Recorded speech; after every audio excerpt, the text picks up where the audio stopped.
Tonight at 6, the Prime Minister warns a third wave of COVID could hit the UK as the EU vaccine row intensifies. Boris Johnson says the effects of a new rise in cases on the continent will be felt here.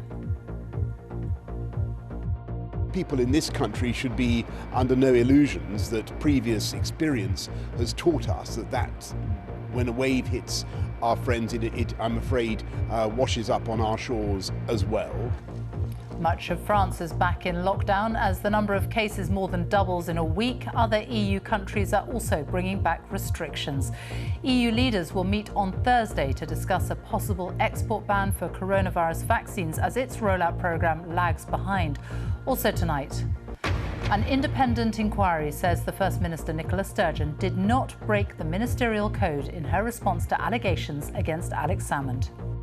I believe I acted appropriately in a difficult situation, and I'm pleased that I have the independent verification of that. The Home Secretary condemns violent clashes during a demonstration against new police powers in Bristol last night, calling it utterly shameful. Drones, robots and cyber warfare. The size of the army is to be reduced by about 10,000 soldiers as it reshapes for the future. And 30 years after Michael Schumacher made his debut in Formula One, his son Mick is about to begin his own racing career. And coming up on BBC News, England head coach Eddie Jones under pressure. The RFU conduct their review following their fifth-place finish at the Six Nations.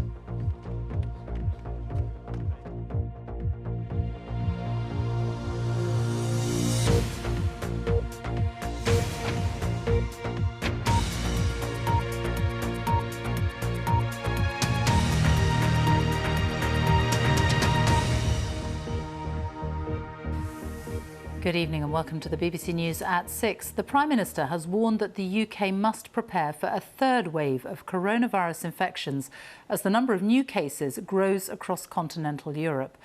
Boris Johnson said the rise in cases seen in countries like France, Italy and Poland could wash up on our shores as well.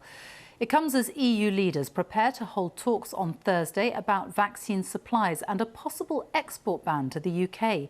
Just 10% of the EU population has been vaccinated so far, compared to more than 50% of the UK's adults who've had their first jab. Here's our political editor, Laura Kunsberg. On one side of the channel, the number of cases of the virus higher and higher. Availability and take-up of the vaccine stubbornly low. France tonight, Paris back in lockdown, the disease double where it was last week. But on this side of the channel, it's the opposite. The disease falling back and vaccines rising. You can see, sadly, there is a third wave underway. When a wave hits our friends, it I'm afraid, washes up on our shores as well. And I expect that we will feel those effects in due course. That's why we're getting on with our vaccination programme as fast as we can. Monsieur. Much quicker here than on the continent, where countries are closing their doors again. But there have been public doubts from politicians about the safety of the jabs and significant shortfalls in the AstraZeneca vaccines the EU ordered. And in the last few days, Brussels has dangled the prospect of blocking exports. Nothing is off the table. It is entirely legitimate for the European Union to be looking at the different tools that it has at its disposal or could have at its disposal. Getting the vaccine here isn't always smooth or straightforward, but a big majority of the 100 million AstraZeneca jabs on order are being made in the UK. A small amount's due from a factory in the Netherlands, and there are suggestions that could be shared with the EU. 10 million doses are expected from India, 5 already here and 5 held up. But there are 40 million of the Pfizer jab on order. It's mainly made in Belgium, but relies on a component made here. First off, there's no immediate threat to the vaccine programme here. The government's adamant contracts signed months ago will be honoured. And although Boris Johnson's talked on the phone to EU leaders, there's no desire in Downing Street to get sucked into a diplomatic screaming match. But the EU is so far behind, they're likely to keep pushing hard for a way to catch up. But many of its members might resist something as blunt or dramatic as stopping vaccines crossing the channel. I think it would be a very retrograde step. It would, in my view, be counterproductive. I understand the issues with AstraZeneca. There's huge tension there between AstraZeneca and the European Union. They have not fulfilled their contracts. But there is no point in undermining the other companies. While vaccinations break records here, a brand new centre in Middlesbrough can give 1,000 injections a day. Travel to our neighbours could be limited even further. In this pandemic, vaccines have a high practical and political price. Laura Kunsberg, BBC News, Westminster. Well, European leaders will meet on Thursday. Our Europe editor, Katja Adler, is in Brussels. And Katja, how likely is it that there will be some sort of controls imposed on vaccine exports?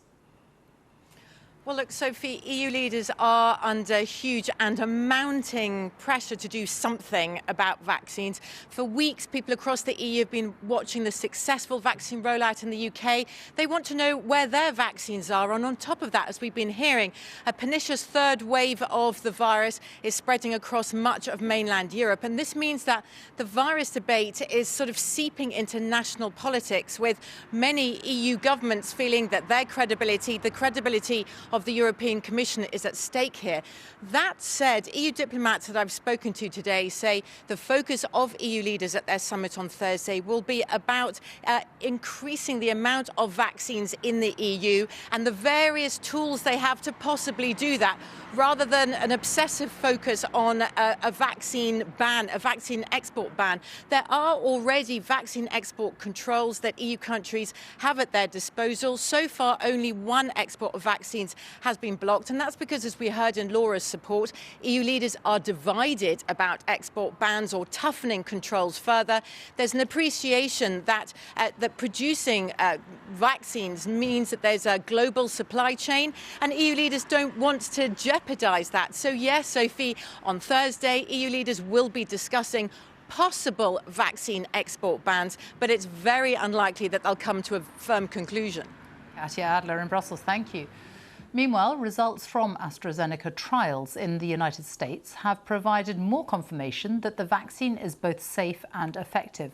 More than 32,000 volunteers took part in the trials. Our medical editor, Fergus Walsh, is with me, and the results were really good.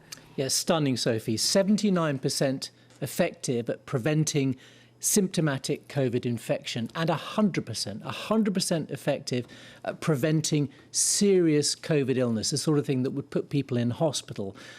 These were people who volunteers had 2 doses 4 weeks apart.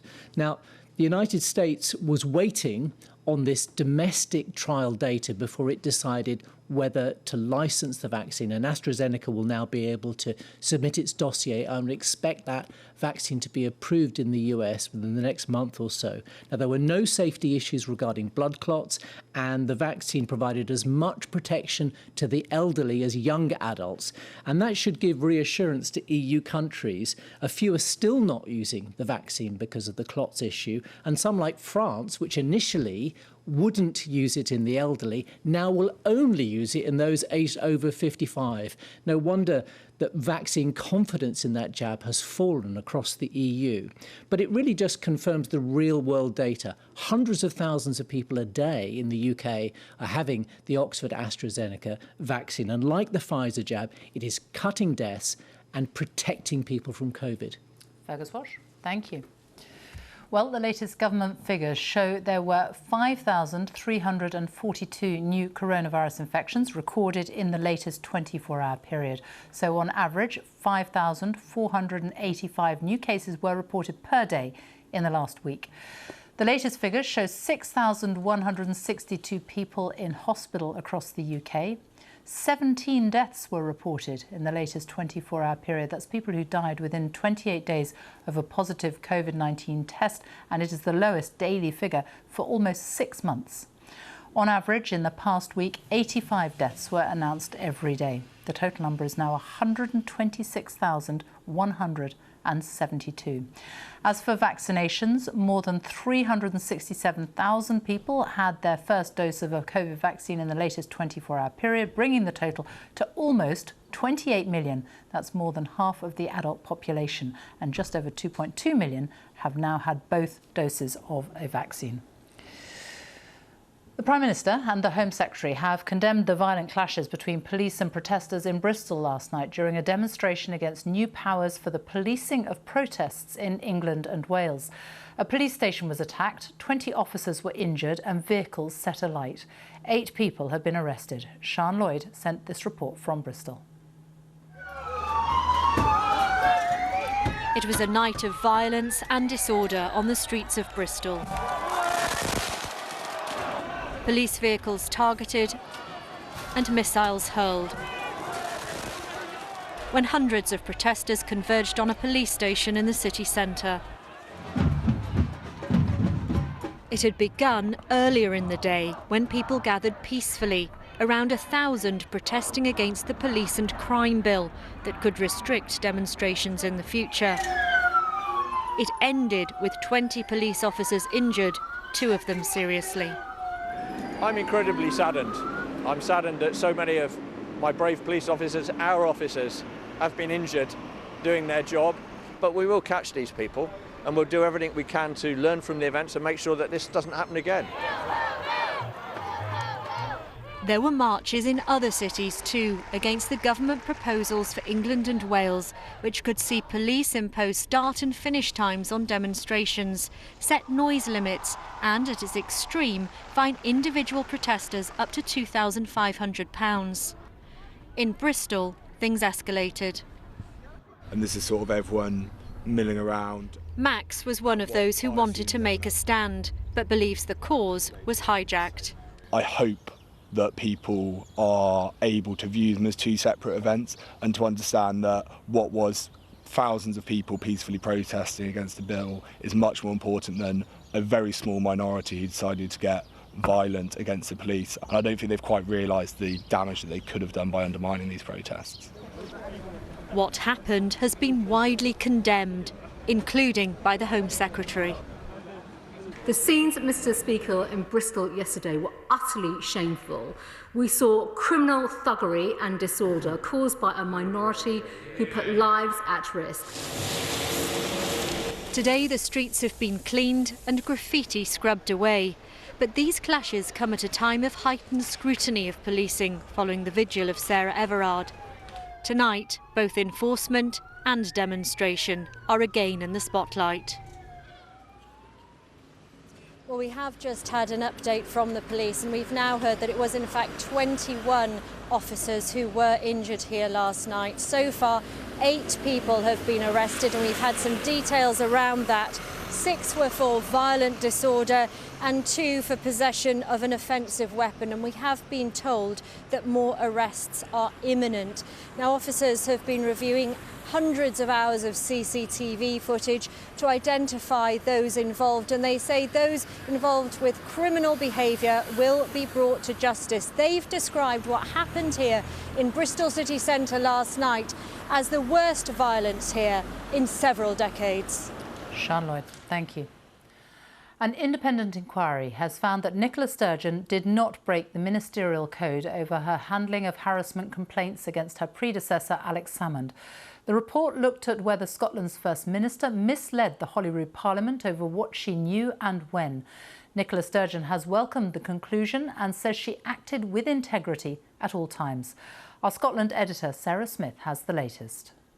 Just imagine her relief at being told she'd not broken any rules. Nicola Sturgeon knew her job could depend on this report.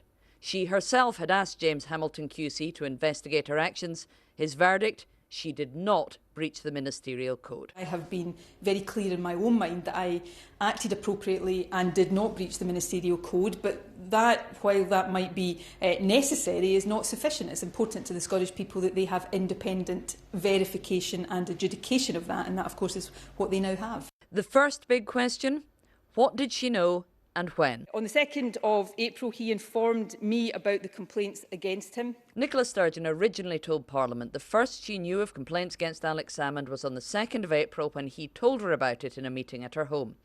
She later had to admit she'd forgotten about a meeting on the 29th of March with Salmond's former Chief of Staff in which he says the complaints were discussed.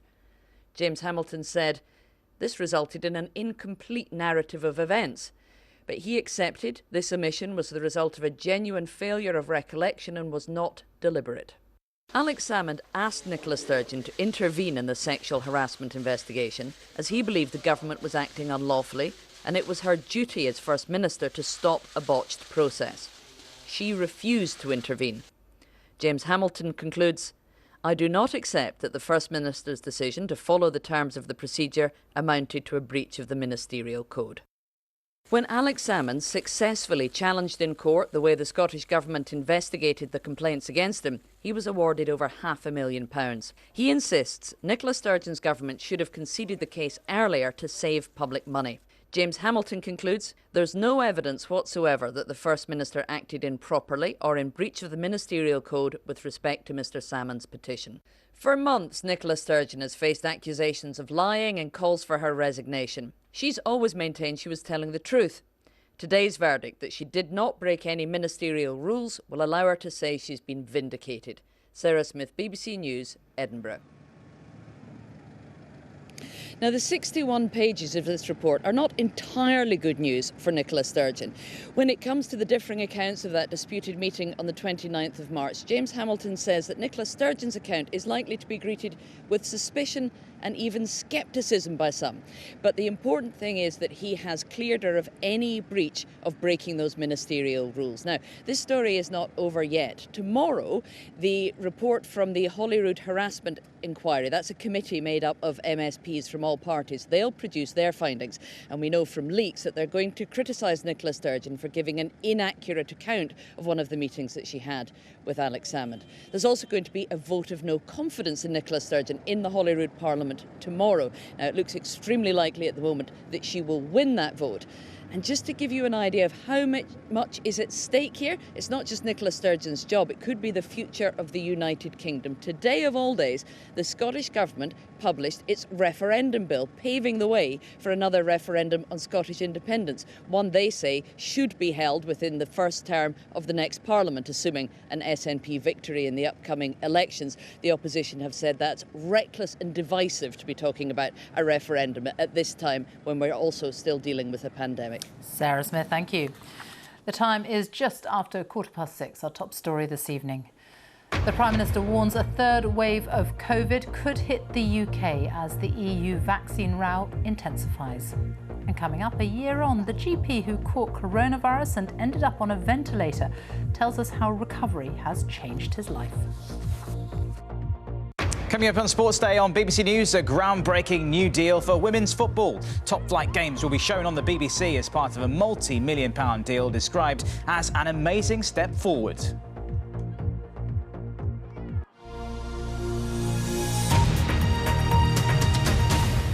There are big changes ahead for the armed forces, with fewer soldiers and tanks and a reduction in the number of older aircraft. The cuts are being made to help fund new equipment and technologies. The Defence Secretary Ben Wallace told the Commons the changes mark a shift from mass mobilisation to information age speed readiness and relevance for confronting the threats of the future. By 2025, the number of regular troops will be reduced from a target of 82,000 to 72,500. The number of new F-35 aircraft will be increased from 48, while the number of Typhoon fighters will fall by a fifth. For the Navy, there will be fewer frigates and destroyers, down from 19 to 17 by the end of the decade, before a new generation is brought in. Our defence correspondent Jonathan Beale has this report. The army of the future will have fewer tanks and fewer soldiers. The RAF will retire some of its older jets and aircraft. And the Navy will see a cut in its surface fleet before new warships come into service. All this at a time when the government says the threats are rising. But it is promising a high-tech armed forces and to invest in new technologies, from fast jets to drones and robots, to fight the wars of the future. We will ensure defence is threat-focused, modernised and financially sustainable, ready to confront future challenges, seize new opportunities for global Britain and lay the foundations of a more secure and prosperous United Kingdom. The threats to Britain are increasing. Our forces will be forward deployed further from home, yet this is a plan for fewer troops, fewer ships, fewer planes over the next few years. Yeah, we'll get that sorted. The armed forces of tomorrow will be able to fight in the new domains of space and cyber. Royal Marines and troops will be better equipped, but the regular army is set to lose around 10,000 soldiers. The question, can a smaller force really deliver a more potent punch? A small 12-man team having the same effect as probably what a company had at the time when I was out in Afghan.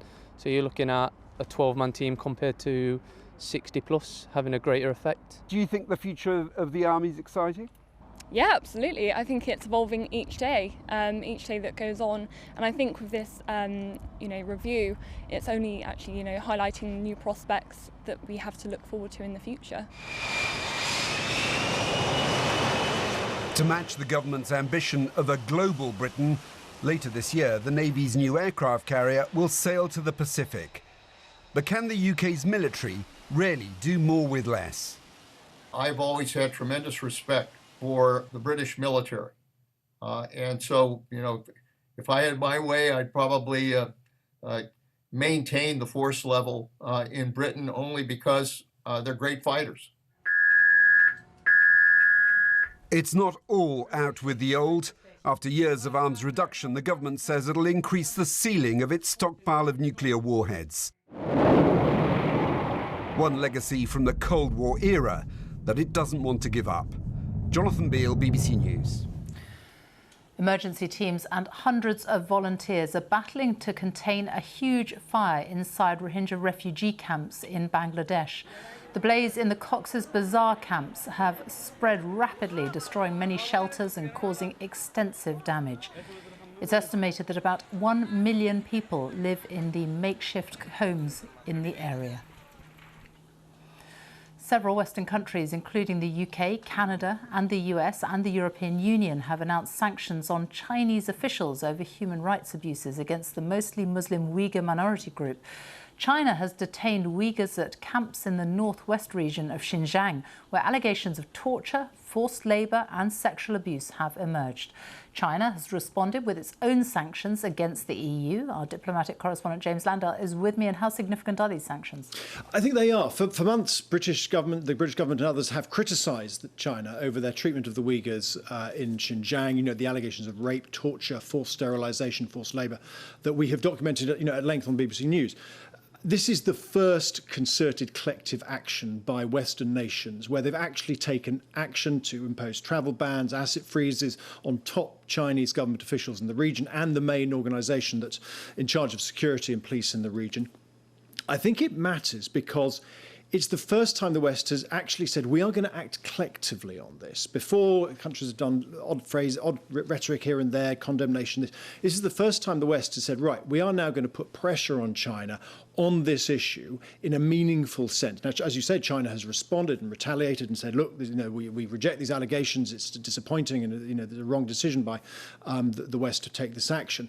But I think there will now be a toughening up of this position. The question, of course, is how does the West engage with China on other things like trade and climate change in the coming months as a result of this? James Landau, thank you.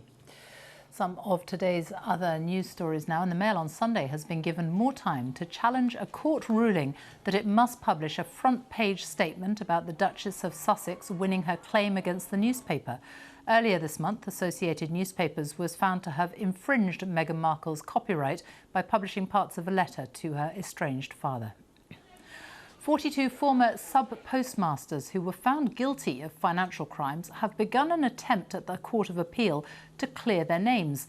It follows a civil case where a High Court judge found the IT system installed by the Post Office contained errors and defects.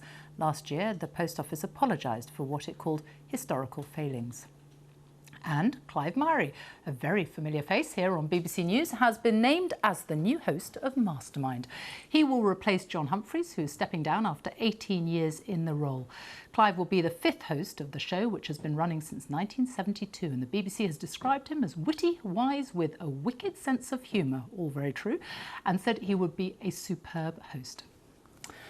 Now, a year ago, a GP from Colchester ended up in hospital on a ventilator after contracting the coronavirus. Dr Mike Hare spent almost 2 months in intensive care. When he left hospital in May, he spoke to our health correspondent Catherine Burns about the impact COVID had had on his life. Now he has invited her back to talk about how the virus has changed him, in some cases for the better. You give yourself goals, and my goal was to get home. Was just to get home. We met Dr Mike Hare last May. He'd achieved his goal, but frail and exhausted, his recovery was just beginning. Now the weather's colder, but the smile is steady. It's so lovely to see you both looking so well. You look like a different person than you did, 10 months ago when we met. How are you feeling? Different. I think we were fairly fatalistic when we saw you last. And now we know that we can get over severe illness. This COVID can be beaten. Before COVID, Mike's nickname was Mr. Fit. He ran marathons, loved skiing and sailing. This time last year, though, he was put on a ventilator. He was in intensive care for almost 2 months. I remember nothing, absolutely nothing, until they woke me up over 7 weeks later saying that I'd been on Colchester ITU. What were your physical milestones? I was particularly worried that I wouldn't be able to speak or sing, which is important to me. I wanted to stand as soon as possible. And then as soon as I stood 5 minutes later, I wanted to walk and have a shower. Having a shower was fantastic. Oh, I was looked after there. Oh, yes, I wish I was a cabin boy. But for someone who was worried about speaking again, see if you can spot him back doing one of his favourite hobbies, singing in a sea shanty group. I say, Sam's gone away aboard a man of war. I've just had to be patient. There's pressure on us to get better quicker and quicker and quicker. It's not the job, it's just everything going on around us. But in truth, nature is in charge, and it takes a while to improve our health. Did you always believe that you were going to get well? I didn't let myself think it. Every day was taken as a different day. Honestly, Mike's mental attitude was unbelievable. Really, though, his progress has been speedy. It takes longer for many patients. Morning! After COVID, Mike thought that he might retire from his job as a GP, but he changed his mind. I tried to retire in my current job. I thought I'd retired in my current job, but then realised I'd made a recovery just before September and thought that I wasn't ready to retire. I want to retire on my terms. How do you compare physically now to the Mike who was Mr. Fit? I think I'm probably about 70%, but I'm not trying to be that same person. I think it's made up from mentally and emotionally. I'm probably 110, 120%. And the recovery programme was just what I thought it would be, but half the time people were saying it'll take him 6 months, and it took about 3. Certainly after I woke up, I had messages from about 1,000 people. And it was almost an experience whereby perhaps you attended your own funeral. I think I'm lucky. I've been looked after well, and I'm supported by good genetics and good friends and good family. Dr Michael Hare talking to our health correspondent Catherine Burns. Now, it's just over 7 years since the Formula One legend Michael Schumacher had a skiing accident that left him with a devastating brain injury, and he's not been seen in public since. But this weekend, his 22-year-old son Mick will return the Schumacher name to Formula One when he makes his debut in Bahrain. Our sports editor Dan Roan has been talking to him. He's a rookie like no other. Mick Schumacher has one of the most famous names in motorsport. Son of legendary Michael, the youngster's preparing to continue a remarkable legacy. And with his first race in Formula One just days away, told me what it meant to be following in his father's footsteps. It's been a lifelong dream to be here, and you know, just walking into the paddock was an amazing feeling. Being with the team, knowing that this is it. And I got my pass, and it's like, you know, the proper red F1 pass is just like, wow, you know, it's amazing. I remember like seeing my dad having one, and I was like, always, I wanted one. I have one now, and it's amazing, and I'm really looking forward to it. Under the watchful eye of his father, Schumacher Jr. began his racing career aged just 9. Progressing through the ranks, he went on to win the Formula 2 title last season, earning a drive with Haas at the top of the sport. How do you handle the inevitable comparisons that are drawn between you and your father? I think it's motivation and pride, really. You know, I'm happy to be here. I'm happy to have brought back the Schumacher name into Formula 1. We've proven that I'm able to drive a race car, and I don't feel a blink of pressure. Schumacher Sr. dominated F1, winning 7 world championships. Then came the tragic skiing accident in 2013, which left him with severe head injuries. He hasn't been seen since, and his family won't discuss his current condition, but the significance of this weekend is not lost on his son. It's 30 years since my dad has driven his first race, and we've been exactly the same age, so it's going to be an emotional weekend. Last year, Schumacher gave Lewis Hamilton one of his father's helmets after he equalled the German's record of 91 career wins. The two greats are level on world championships, but Hamilton now has the chance to overtake. He's a 7-time world champion. I'm sure he's done everything right, and that's great to see. Schumacher's preparing to defy the weight of expectation, from neck-strengthening exercises in the gym to being measured up for his new car. But few debuts in sport will have been quite so emotive. Dan Rowan, BBC News. Time now for a look at the weather with Louise Lear. Hi there, Sophie. It's been a glorious day today in Aberdeen. We had some blue sky and sunshine, and temperatures peaked at 16 degrees, 61 Fahrenheit. Very nice indeed. In fact, the sunshine got to work quite quickly through the day, and actually it improved into the afternoon. So lots of sunshine across the east, down into central and southern areas. Just the far northwest kept the cloud, unfortunately. In the Highland of Scotland, thick enough for a spot or two of drizzle from time to time as well. Now, the winds are going to pick up in the far northwest through the night tonight, and we will continue to see further showers. We're losing the high pressure that's brought this settled weather, and that's allowing frontal systems to push in, but they are going to take their time in doing so. So tomorrow morning, where we have some clearer skies, we might see low single figures, but with quite a lot of cloud out to the west, it will be a milder start, but a pretty murky start as well. There'll be some showers along the coast through the day, certainly more cloud around in comparison to today, so perhaps not quite as warm. And by the end of the afternoon, those winds strengthening and some more persistent rain pushing into western Scotland and western fringes of Northern Ireland.